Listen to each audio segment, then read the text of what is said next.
I started identifying myself as a transgender man.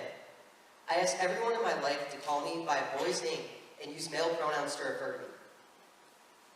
Not long after that, by the time I was 19, I started taking testosterone in the form of weekly self-injections. Testosterone gave me a more masculine appearance, a deeper voice, and facial hair. These effects are permanent even without the continued use of testosterone. I also had a double mastectomy at 20 years old to remove my breasts, and a total hysterectomy at 24 to remove my uterus, cervix, fallopian tubes, and both ovaries. At no point was I required to have a therapist, and at no point did any medical professional tell me that there's nothing wrong with my natural femininity. I was suffering from severe confusion about who I was supposed to be, and the best the medical industry could do for me was to help me get around as many restrictions as they could to push me into transgenderism as quickly as possible. Now, I said I wasn't required to have a therapist. This isn't totally true. Technically, I was supposed to have a therapist for at least 6 months before I was able to start taking testosterone or have any surgeries.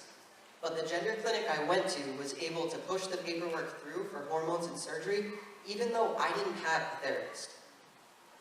But my experience with the hysterectomy was even worse. So I had the hysterectomy because of the damage that testosterone had done to my reproductive system. It was causing me a lot of pain, and I couldn't function normally anymore because of it.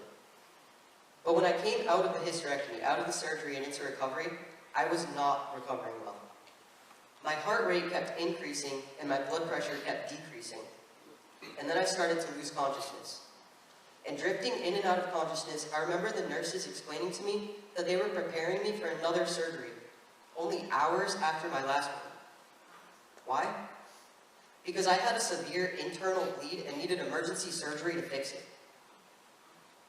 Luckily, the second surgery went well, and the surgeon was able to fix his mistake from before.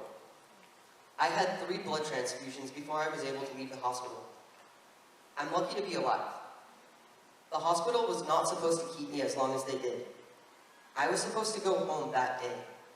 And if I had, I would not be here today.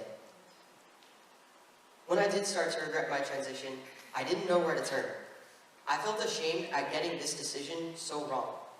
But I also still felt really confused because even though I regretted it, I still felt uncomfortable living as a woman.